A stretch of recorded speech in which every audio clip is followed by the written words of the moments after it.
मैं छठी आँख को मुबारकबाद देता हूँ कि उन्होंने हमारे इस प्रोग्राम को एक अच्छे और खूबसूरत ढंग से पब्लिसिटी का ज़रिया बनाया है। अस्सलाम वालेकुम, गुड मॉर्निंग, आदाब। मैं रियाज अहमद छठी आँख की टीम की तरफ से आज अलीगढ़ मुस्लिम यूनिवर्सिटी से ज्योग्राफी डिपार्टमेंट से यूनिवर्सिटी से बिल्कुल नियरेस्ट एक प्रोग्राम के तहत यहाँ पे एक टीम आई है जिसमें मौजूद हैं हमारे साथ एक्स चेयरमैन काबिल एहतराम अतीक सर। और सर आपका खैर मकदम है हमारे छठी आँख के प्रोग्राम में। सर मेरा एक छोटा सा सवाल आपसे कि इस प्रोग्राम का टेक्निकली क्या बेनिफिट है और इस प्रोग्राम को ऑर्गेनाइज यूनिवर्सिटी ने जो किया है इसका क्या बेनिफिट है sir? Scientific analysis socio economic survey के मुताबिक हम लोग किसी गांव का जो है वो डिफरेंट प्रोस्पेक्टिव में उसकी एनालिसिस करते हैं। पहली चीज़ तो ये है कि ये हमारा जो सोशियो इकोनॉमिक सर्वे का पार्ट है ये हमारे एकेडमिक करिकुलम का इंटीग्रल पार्ट है। और ये आज से नहीं, जब से डिपार्टमेंट में कोर्स करिकुलम डिज़ाइन किया गया है तब से ये हमारे सिलेबस का अहम पार्ट रहा है और रहेगा। मकसद ये है कि किसी भी गांव का एनालिसिस हम उसके डिफरेंट प्रोस्पेक्टिव में करके बच्चों को बताते हैं कि गांव का वजूद कैसे हुआ, हिस्टोजेनेटिक प्रोसेस के थ्रू कैसे इसका डेवलपमेंट हुआ, उसकी ज्योग्राफिकल डिटर्मिनेंट क्या है, ज्योग्राफिकल फैक्टर्स क्या है, कैसे गांव इवॉल्व होता है।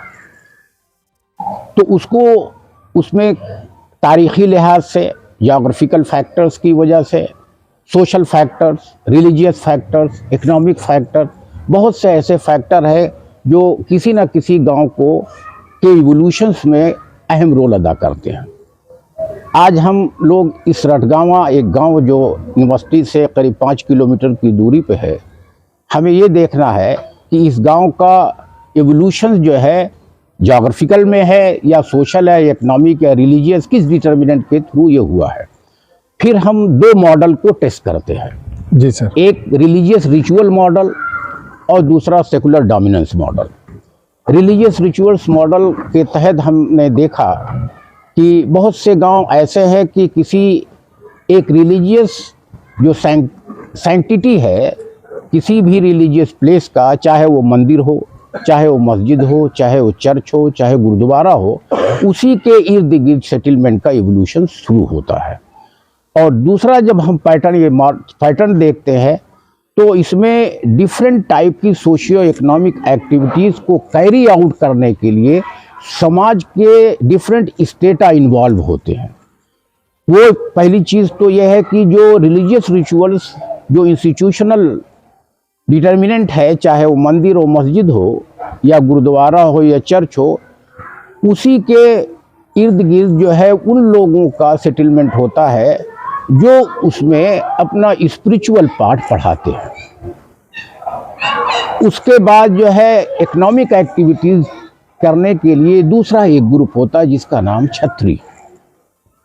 इसलिए कि सोसाइटी को आगे बढ़ाने के लिए, उसी इकोनॉमिक एक्टिविटीज़ को करने के लिए रिलीजियस स्पिरिचुअल सेरेमन को बताना, उसको पाठ पढ़ाना, वेदास का उच्चारण करना, समाज को स्पिरिचुअली जोड़ना, इंटीग्रेट करना, यही मकसद नहीं है, बल्कि उनकी ज़िंदगी में इकोनॉमिक पोजीशंस को भी बढ़ावा अगर हम नहीं देंगे, वो सोसाइटी में वो एक सेक्शन होता है जो उस काम को अंजाम देता है जिसका नाम क्षत्रिय है। फिर ट्रेडिंग होती है, तो ट्रेडिंग को आगे बढ़ाने के लिए बिजनेस में जब एक्टिविटीज़ और बढ़ती है, सरप्लस होता है तो ट्रेडिंग होती है, तो उसमें हम वैश्य एक कम्युनिटी होती है जो वैश्याज होती है जो उस काम को आगे करती है। फोर्थ नंबर पर आता है कि समाज में जब इन एक्टिविटीज़ से मिनियल जो है पोजीशंस डेवलप होती है, बहुत सी क्लीनिंग की ज़रूरत पड़ती है, समाज की गंदगियों को दूर करने के लिए एक कम्युनिटी का वजूद होता है जिसका नाम शूद्राज है। इन्होंने इसको वर्ना सिस्टम का नाम दिया है। क्यों दिया है कि हिंदू मैथोलॉजी के मुताबिक हमारे वर्ना सिस्टम जो है, कहा जाता है कि ब्रह्मा का वजूद जो है वो माउस से हुआ है, यानी ब्राह्मण जो है वो माउथ से पैदा हुआ है गॉड के, ओके सर। जिसका मकसद है कि वो स्पिरिचुअल एक्टिविटीज में इन्वॉल्व होकर लोगों को दर्स और तदरीस का काम करें। दूसरा जो है क्षत्रिय जो है, चूंकि डिफेंस का होता है मैकेनिज्म, डिफेंस को आगे बढ़ाता है, सोसाइटी को सिक्योरिटी और प्रोटेक्शन देने के लिए होता है, तो उसको क्षत्रिय जो है कहा जाता है। ये हमारे आर्म से पैदा हुआ है, इन्हें ब्रह्मा के आर्म से, गॉड के आर्म से पैदा हुआ है। And they are suppose to provide the protection and security of the society villagers. Then उसकी इकोनॉमिक नीड्स को पूरा करने के लिए वैश्याज आते हैं, जो ट्रेडिंग कम्युनिटी, जो बनिया लोग होते हैं, जो बिजनेस क्लास के लोग होते हैं। वो कहा जाता है कि ये लोग जो है फीड से पैदा हुए हैं, क्योंकि ये ब्रह्मा के फीड से का मतलब यह है कि थाई से पैदा होने का मतलब this is the source of strength, power and to move for the sake of carrying out the economic and social business. Okay sir. And out of these three varna many things which is being done in the society that create a problem of cleanliness। तो शूद्राज कहा जाता है, ये पैदा हुए हैं, feed से पैदा हुए हैं, and they are suppose to clean the environment, clean the society, because many activities done that create a problem of untidiness. So this is the way through the system of. इस पहलू को हम इस गांव के अंदर देखना है हमें कि ये रिलीजियस रिचुअल्स मॉडल है, फिर इनकी जो सोसाइटी में इनका जो सेटलमेंट का पैटर्न है वो इसी लिहाज से है या दूसरा है। तो कहा जाता है कि जो शेड्यूल कास्ट है ये मिनियल वर्क के लिए रखे गए हैं, इनका सेटलमेंट किस डायरेक्शन में है। जनरली जो गांव में ऑब्जर्व किया गया है कि इनका जो सेटलमेंट है वो साउथ ईस्ट डायरेक्शन में होता है, साउथ वेस्ट डायरेक्शन में होता है, क्योंकि उस डायरेक्शन से हवाओं का चलना बहुत कम होता है। अगर वो दूसरे डायरेक्शन में इनका सेटलमेंट होगा तो पोल्यूटेंट एयर जो है दूसरी कम्युनिटी को पोल्यूट कर देगी, इस वजह से। तो ये हमको देखना है कि यहाँ जो शेड्यूल कास्ट है, जो मिनियल वर्क में इन्वॉल्व हैं, उनके सेटलमेंट पैटर्न उसी डायरेक्शन में है, या ये लोग बीच में हैं, या ये लोग प्रेफेरियल में हैं, या दूसरे लोग, ये लोग या मिक्स आबादी में रहते हैं। अगर ये ऐसा है जी कि मिक्स आबादी में अगर ये लोग रहते हैं, तो इसका मतलब है रिलीजियस जो रिचुअल्स मॉडल के अंदर बहुत सी चीज़ें डाइल्यूट हो गई है और सेकुलर डोमिनेंस है। लोगों ने अपनी एक्टिविटीज़, अपना प्रोफेशंस वरना के लिहाज से ना करके बल्कि अपनी ज़रूरत के मुताबिक करने लगे हैं, जिसको हम सेकुलर डोमिनेंस मॉडल कहते हैं। इन्हीं वो लोग जो लोअर लैडर पर थे, now they have occupied the occupation of the highest ladder, जैसे आर्टिजन, कारपेंटर, ये लोग जो है अब बिजनेस करने लगे हैं। अब जो है जो पुरोहित का काम होता था, बहुत से लोग उस काम में इन्वॉल्व हो गए। जो मिनियल वर्क होता है, लोग गरीबी और गुर्बत की वजह से वो लोग उस काम को जो है नहीं करके बड़े बड़े काम में, बड़े अच्छी सोसाइटी और अच्छे स्टेटस में रह करके वो मिनियल वर्क में इन्वॉल्व।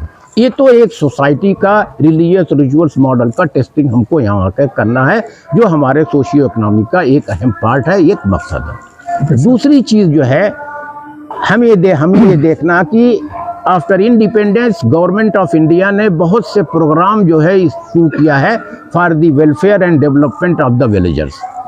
विलेज की सोसाइटी को कैसे डेवलप किया जाए, और ताकि विलेज कहा जाता है कि हम इस अंदाज से डेवलप करें कि वसुधैव कुटुंबकम का जो है पहलू उसके अंदर नजर आए। सेल्फ सफिशिएंसी होना चाहिए, village itself should be A self sufficient, ताकि जो है और प्रॉब्लम से हम इससे रोशनास ना हो, हम इन सब प्रॉब्लम से दूर रहें।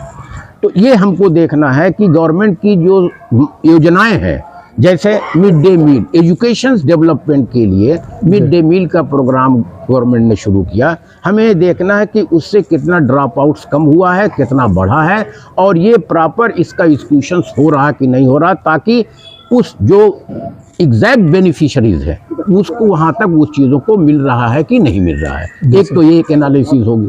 दूसरा जो है हमें ये देखना प्रधानमंत्री आवास योजना। तीसरा हमको ये देखना प्रधानमंत्री जो है हमारा उज्ज्वल योजना। और इन सब योजनाओं का जो इम्पैक्ट गांव में हो रहा है, इसको हमको इवेल्युएट करना है, एसेस करना है कि किस एक्सटेंट तक, to what extent these program of the governments are truly benefiting the needy people or not. Okay sir. एक तो ये, and how they are affecting the system of the society, whether they are influencing to the below the poverty people or above the poverty, because there are so many traders, there are so many agent that has also been analyzed कि बहुत से ऐसे गांव के अंदर, बहुत से गांव में है कि एजेंट का बहुत बड़ा रोल है, क्योंकि पढ़े लिखे लोग नहीं होते, इलिटरेट होते हैं, तो वो किसी काम को करने के लिए पैसा लेते हैं और लोन का सैंक्शन कराते हैं। भैंस को पालने के लिए, बकरी को पालने के लिए जो योजनाएं गवर्नमेंट दे रही है, वो रियल बेनिफिशियरीज हो रहे हैं कि नहीं। जस्ट लाइक लाइजनर, बहुत सारे लोग लाइजनर, जी जी, लाइजनर्स होते, वो हमें देखना है। तो इसका मकसद हमारे सोशियो इकोनॉमिक सर्वे का एक पहलू ये भी है, एक पार्ट है कि हम गवर्नमेंट की जितनी पॉलिसीज प्रोग्राम है, उस प्रोग्राम को, उस पॉलिसीज को हमें इवेल्युएट करना है कि जैसे प्रधानमंत्री आवास योजना, उज्ज्वल योजना, फिर मिड डे मील का प्रोग्राम है, और आवास के साथ साथ जो है बहुत सी ऐसी योजनाएं हैं जो हमको गांव में रियल बेनिफिशरीज को पूरी तरीके से मिल रहा है कि नहीं मिल रहा है, या उसमें जो वहाँ के रेगुलेटरी मैकेनिज्म है, जैसे प्रधान है, सभासद लोग हैं, ये लोग इन्वॉल्व होकर के अपने वॉलंटरी बेसिस पर जो है कितना काम अंजाम दे रहे हैं कि उस गांव का वेलफेयर, उस गांव का डेवलपमेंट हो रहा है। तो इन सब चीज़ों पर हमारी नज़र जो है वो क्वेश्चंस के थ्रू हम बच्चों को देते हैं, और बच्चे जा कर करके ये पूछते हैं उनसे कि आपको जो स्कीम दी गई है, पहली चीज़ तो है आप बिलो पावर्टी है कि एबव पावर्टी है, आप येलो कार्ड वाले हैं कि और दूसरे कार्ड वाले हैं। उस कार्ड के मुताबिक जो है जो 5 किलो गेहूं और 5 किलो चावल का मिल रहा है, वो किस क्वालिटी का है, टाइमली डिस्ट्रीब्यूट हो रहा है कि नहीं हो रहा है। तो इन सब चीज़ों का मकसद यही है कि हमारा सोशियो इकोनॉमिक सर्वे हमारी हिस्ट्री से लेकर के, ज्योग्राफी से लेकर के, और सोसाइटी से लेकर के, इकोनॉमिक्स से लेकर, कल्चर से लेकर के, और रिलीजियस रिचुअल्स मॉडल से, इन सब चीज़ों को लेकर के हम इवेल्युएट किसी गांव का करते हैं, और फिर ये देखते हैं कि हमारे बच्चे मुख्तलिफ रीजन से लोग आए हुए हैं, उन पर जो है उनके गांव में इस स्कीम का क्या इन्फ्लुएंस है, और वहाँ पर कितना ज़्यादा जो है इसका डेवलपमेंट हो रहा है, और इतना ज़्यादा एप्लीकेशंस हो रहा है, कितना बेनिफिट वो लोग हो रहे हैं। Then we have to make a comparison between the surveyed villages and non-surveyed villages. Okay, sir. Then we have to see that this kind of scheme initiated and provided by the government, whether it is a spiritually, solely or honestly executed in a particular village or not, and to what extent they are being benefited. ये हमारे इस socio economic survey का सबसे बड़ा जो है वो है। फिर हम इस गवर्नमेंट की एनालिसिस करने के बाद हम एक कहा जाता है एक सजेस्टिव मेजर्स जो है बताएंगे कि इस तरीके से काम किया जाए, तो गवर्नमेंट की स्कीम जो है बहुत ही ट्रू सेंस में इसका जो है इंस्टीट्यूशंस होगा, और इससे लोगों का बेनिफिट और बढ़ेगा, और इससे गवर्नमेंट की हर पॉलिसीज़ को सराहा जाएगा, और गवर्नमेंट को ये भी बताया जाएगा कि इन सब पहलुओं के जो कांस्टेंट हैं, इनके इम्प्लीमेंटेशन में जो कांस्टेंट आ रहे हैं, इसको अगर हम रिड्यूस कर दें तो हमारी इस स्कीम का 90% बेनिफिट नीडी लोगों को मिलेगा, जिससे हमारे इस पूरे गांव का ओवरऑल डेवलपमेंट होगा, चाहे वो एजुकेशन हो, चाहे इकोनॉमिक कंडीशंस हो, चाहे वो कल्चरल कंडीशन हो, चाहे उनकी सोशियो इकोनॉमिक सेटअप हो, या उनका स्पिरिचुअल कंडीशन। इन सब चीज़ों को हम बहुत ही होलिस्टिक अंदाज से इसकी एनालिसिस कर करके एक सजेस्टिव मेजर्स, एक रेमेडियल मेजर्स हम बना कर करके वो प्रपोज करते हैं। फिर एजेंसीज को कॉन्फ्रेंस वर्कशॉप के ज़रिए से इसको जो है हम डिसिमिनेट अवाम में करते हैं और गवर्नमेंट को भेजते हैं, ताकि जो है जब भी कोई प्रोग्राम, नई स्कीम गवर्नमेंट शुरू करे, इन पहलुओं को नज़र रखे, ताकि अपनी पॉलिसी और प्रोग्राम को इफेक्टिव अंदाज से इम्प्लीमेंट कर सके। Thank you very much. Thank you. आप देख रहे थे हमारे साथ प्रोफेसर अतीक सर थे, जिन्होंने बहुत बेहतरीन ढंग से एमयू के ज्योग्राफी डिपार्टमेंट से यहाँ मौजूद, जरा दिखाइएगा सर, इंटायर टीम पूरी मौजूद है हमारे पास। और सर ने टेक्निकली जो बात बताई बहुत बेहतर था। ये सोशल और इकोनॉमिकल इवैल्यूएशन कंप्लीट, और किसी अच्छे काम के प्रोग्रेस के लिए उसका कंप्लीट मेजरमेंट कंपलसरी है, चाहे वो बिल्डिंग बन रही है, सोसाइटी बन रही है। और गवर्नमेंट के लिए यूनिवर्सिटी और यूनिवर्सिटी का ये डिपार्टमेंट इतना बेहतरीन प्रोजेक्ट। और मैंने एक चीज पाया यहाँ पे आके कि ये कैंपस के अंदर बैठ के, रूम के अंदर बैठ के नहीं, बल्कि मैंने देखा यहाँ हवाएं चल रही हैं, धूल उड़ रही है, गर्द गुबार है, फिर भी फील्ड में उतर के साथ साथ चल के डोर टू डोर गांव की गलियों से पूरा इवैल्यूएशन किया है। ये काबिल एहतराम, बेहतरीन, एप्रिशिएट करने लायक प्रोग्राम है ज्योग्राफी डिपार्टमेंट का। और गवर्नमेंट के लिए एक बहुत कंक्लूजन, एक खाका, एक डायमीटर मिल रहा है जिसके थ्रू उनका नेक्स्ट जनरेशन प्रोग्राम बेहतरीन ढंग से ड्राइव होगा। ये बहुत बहुत शुक्रिया सर।